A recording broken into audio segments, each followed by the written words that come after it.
Good morning and welcome to Live Without Limits, Unlock Your Potential, the ultimate blueprint to transform and shift your mindset.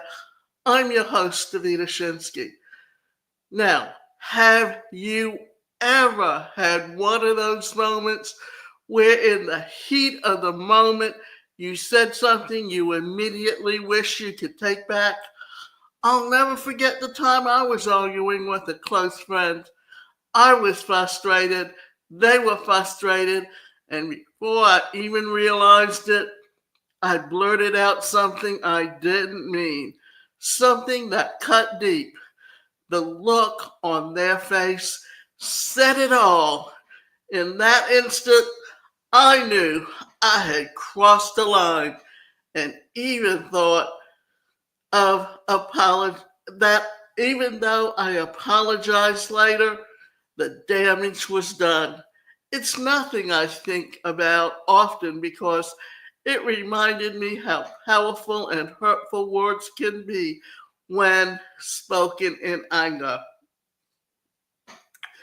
The truth is, we've all been there. Anger has a way of hijacking our emotions and clouding our judgment when we're in the middle of a heated argument or feeling overwhelmed. It's easy to say things we don't mean, things that aren't even reflective of how we truly feel. But why does that happen? It's all about the way our brains react to anger.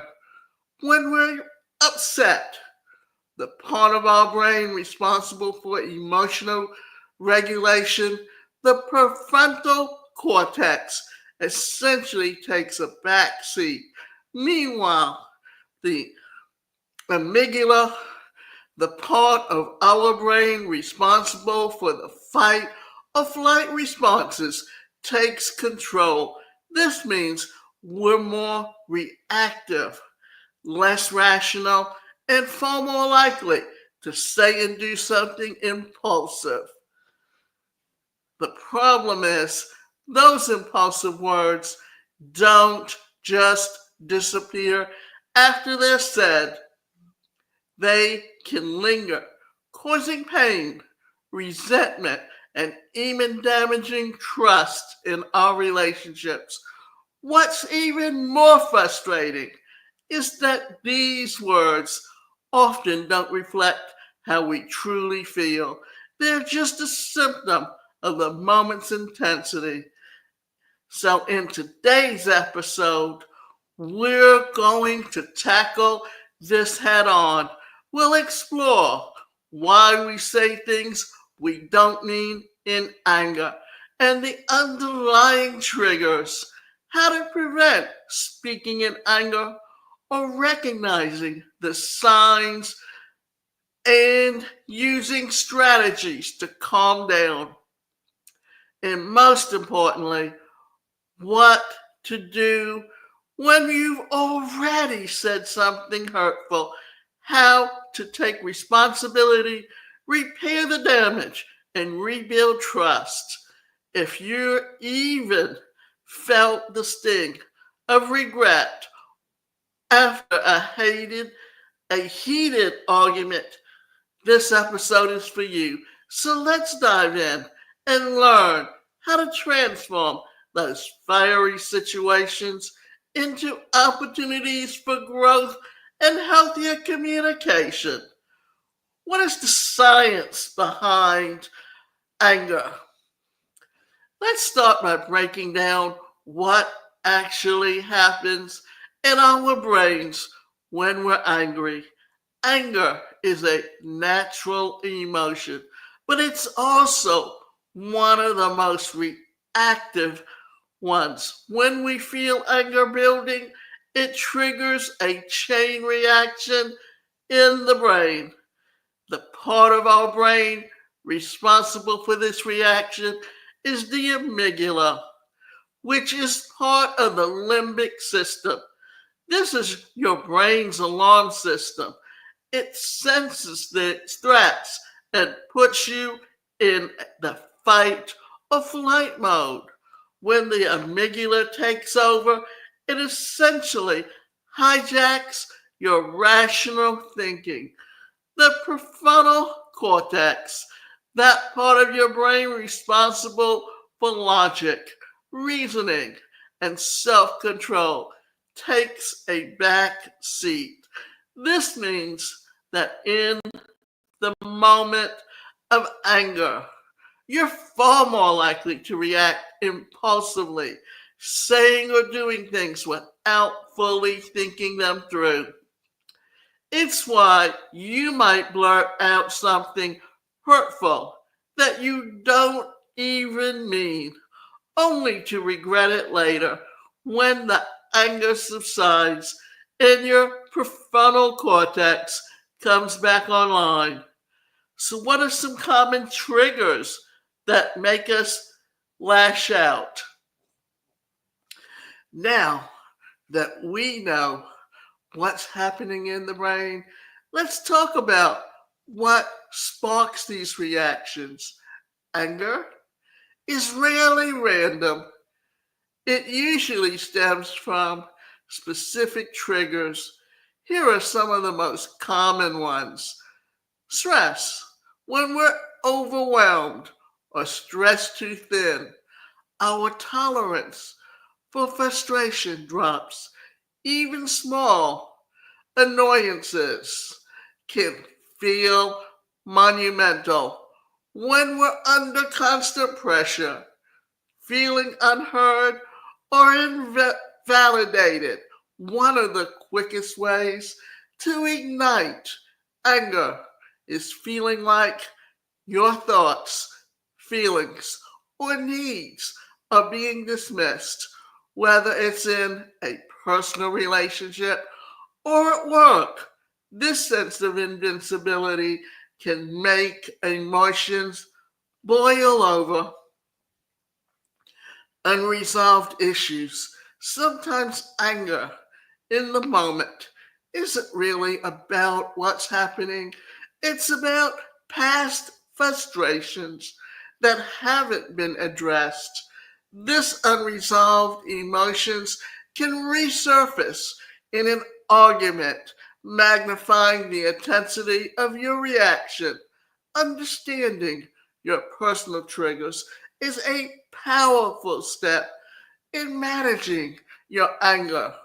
When you know what sets you off, you can start to catch yourself before you react. The impact of hurtful words in relationships and trust. This is a really big one because this is something we really need to be aware of how we interact with people and how words we say in anger can have a lasting impact. Think about it. When someone says something hurtful, it's not just the words themselves, it's the underlying message. It can make you feel disrespected, unimportant, or even unloved. In relationships, whether personal or professional, trust is the foundation. But trust is fragile and hurtful. Words can crack that foundation, even if you apologize. Later, the memory of those words can linger, making the other person feel hesitant or guarded. Over time, repeated outbursts can create a pattern that erodes trust and connection. What's worse is that these words often don't reflect how we truly feel. They're a symptom of the heat of the moment, not our actual intentions. But once they're spoken, They're out there and you can't take them back. This is why understanding the science of anger and knowing your triggers is so crucial. When you're aware of what's happening inside you and why, you can start to create a space between you and your emotions and your reactions. Anger is a natural response, but if we don't understand it, it can lead us to say and do things that hurt our relationships and ourselves. So, now what we're going to do is talk about some ways to prevent speaking in anger. Recognizing the early signs of anger. One of the most important steps in managing anger is learning to recognize it before it takes over. Anger rarely comes out of nowhere. It builds, and our bodies often give us clues long before we lash out. Pay attention to the early signs. Do you feel physical tension in your shoulders, jaw, or fists? Is your breathing becoming shallow or rapid? Do you notice your heart racing or your body temperature rising? These are your body's warning signals that anger is escalating. Recognizing these signs early gives you the opportunity to pause before the anger boils over into words of emotions that you might regret. Once you've recognized the early signs, the next step is to pause. Here are a few techniques to help you regain control in the heat of the moment. The 10-second rule.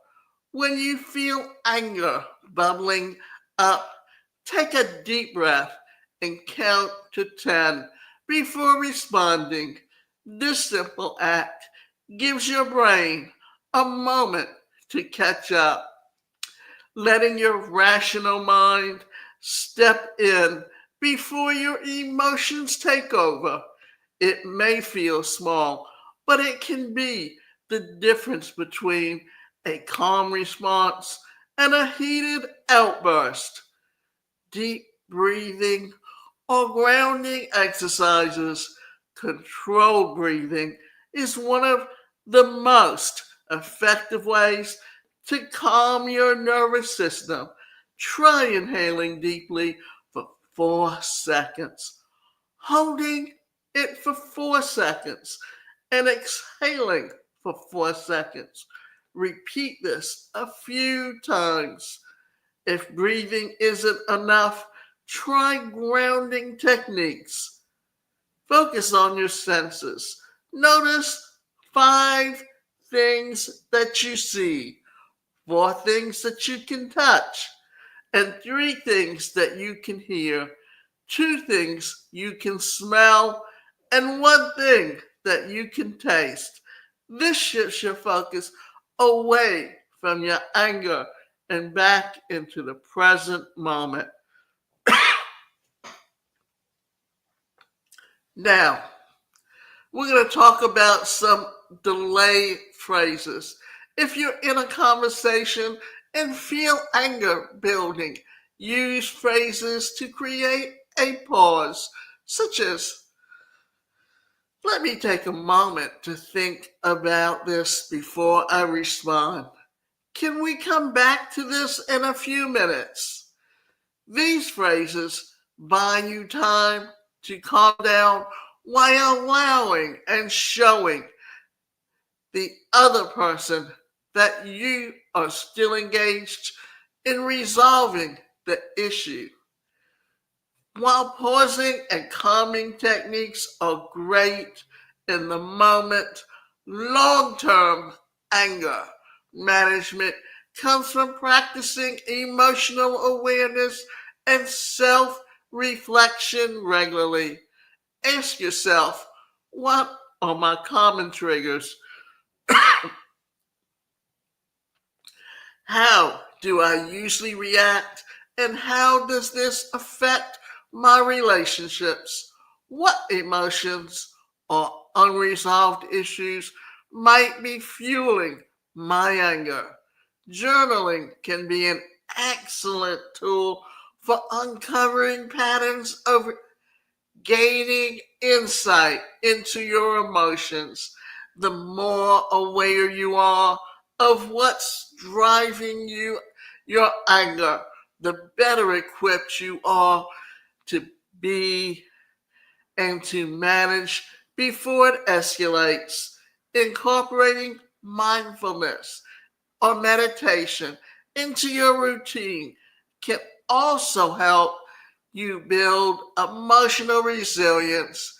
These practices train your mind to stay calm and centered even when you're faced with stressful situations.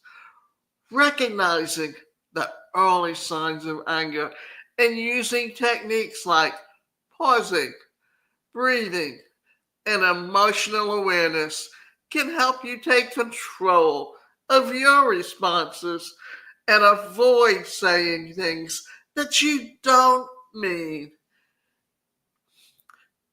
These are skills that you can build on over time, and the more you practice, the more natural they'll become. Now, the next thing we're going to talk about is what to do and where you said something that you didn't mean. And this is something that really takes you to the point of helping you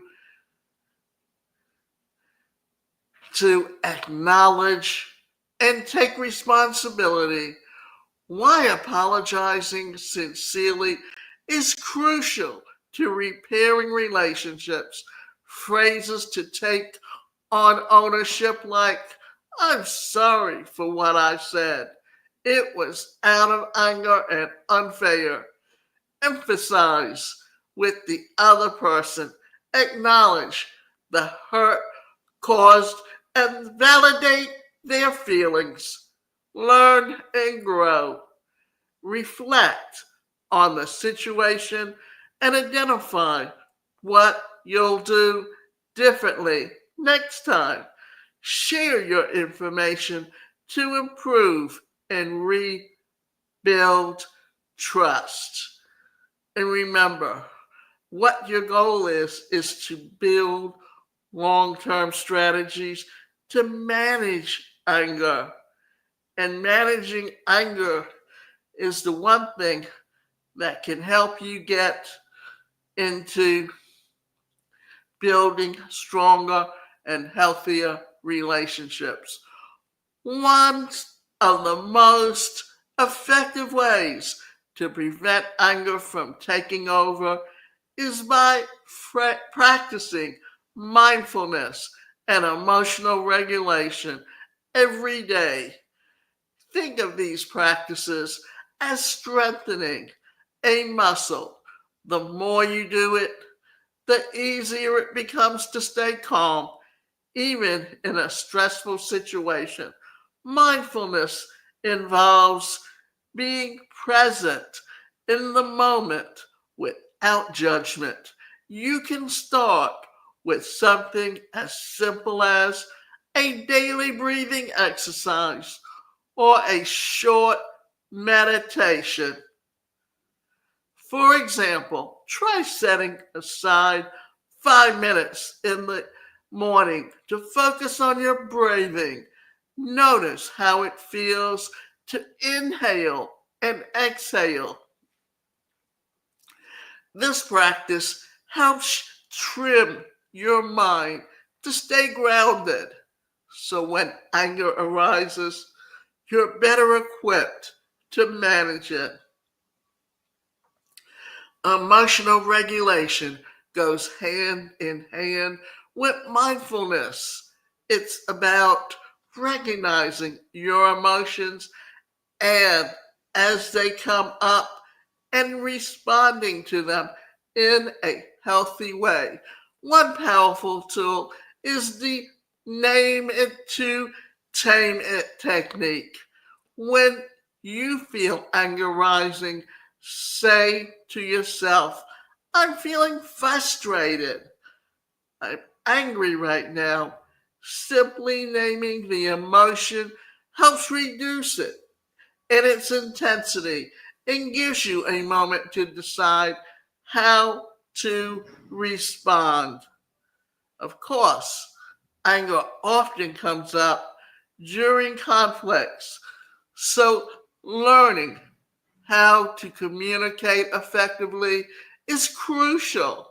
Here are some of the techniques to help you address disagreements calmly and constructively. Use I statements.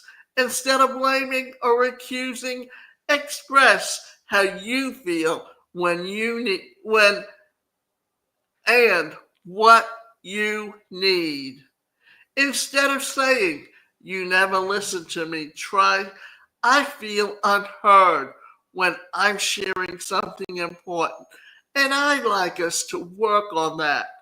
This shifts the focus from blame to problem solving. Active listening. Often anger escalates because we feel unheard. Make an effort to truly listen to the other person's perspective without interrupting. Repeat back what you've heard to confirm understanding and show that you're engaged in finding a resolution. Stay solution focused instead of dwelling on what went wrong. Steer the conversation toward what can be done to move forward. Ask questions like, how can I fix this? How can we fix this together? Or what can we do differently the next time? This keeps the dialogue productive instead of confrontational. For deeper, ongoing challenges with anger, professional support can be a game changer. Therapy or anger management resolves provide a safe space to explore the root causes of your anger and develop tailored strategies to manage it. A therapist can help you uncover patterns in your behavior, identify unresolved issues, and teach you techniques to regulate your emotions more effectively. Group anger management programs can also be incredibly helpful as they provide a community of people working in, through similar challenges, offering both accountability and support. Seeking help isn't a sign of weakness, it's a proactive step toward growth and healthier relationships. And you found that anger consistently impacts your life or your relationships, reaching out to a professional can be one of the investments that you make in yourself. Managing anger isn't just about reacting better in the moment, it's about building a foundation of mindfulness, effective communication, and emotional awareness that supports you every day. By practicing these techniques and seeking help when needed, you can transform how you approach conflicts and strengthen your relationships. Now, what we need to do is think about it this way. Let's look at some of the things that we talked about in today's episode. First, we explored why anger makes us say things that we don't mean. When emotions take over, the brain's fight or flight response hijacks our ability to think clearly, leading to impulsive words and actions that can harm our relationships. We discussed the prevention strategies like pausing and emotional awareness, recognizing the early signs of anger, practicing techniques like deep breathing or the 10-second rule, and staying mindful can help you pause before you speak. We talked about what to do when the damage is already done. So, taking responsibility and repairing relationships by sincerely apologizing, emphasizing what the other person and committing to change can rebuild trust and show your willingness. My challenge for you today is to reflect on a recent conflict where anger got the best of you. What triggered it? How did it how did you respond? Most importantly, what's one strategy that you can use the next time to prevent speaking in anger, whether it's pausing to take a breath, using delay phrases, or practicing mindfulness daily, identifying the one actionable step that can make all the difference. Remember, growth doesn't happen overnight. It happens in small, consistent steps. And every time you pause and choose to respond rather than react, you're taking the powerful step toward a healthier communication and stronger relationships. So I'd love to hear from you. So share some of your insights. I'd love to celebrate your progress and share your story with others. Together we can create a ripple effect of better communication and understanding. Also, I want to remind you of this, that the relationships we have, often we learn and feel a lot of that anger as young children, because whether it's a sibling or a parent, if you're feeling disrespected, then you react in a certain way. And one of the biggest things that I try to tell people is remember this: how you treat others is expressing to them how you expect to be treated. So if you are creating an anger in someone that creates a bad relationship, then what are you doing to lose the trust? And often we learn this in the home because we see how our parents treat each other. If there's love and respect, we learn to love and respect. If there's nothing more but a companionship to fill a need and very little respect, then what happens? you learn to be disrespectful, and you learn to express your feelings and how you treat other people by the way you are being treated. So, if you are in an unhealthy relationship, you need to get out of it. If you have a family member who's very hurtful and negative and doesn't care how they treat someone else, then you need to uh, then you need to get out of that relationship and distance yourself. It's the hardest thing to do when it comes to family, but often the best thing you can do to help yourself is distance yourself and not care whether or not that relationship is good or bad. You know, I had someone tell me that I should apologize to my sister because she controls the money. She's abusive physically, mentally, and emotionally to the people around her because she doesn't like herself and she doesn't care how she treats other people.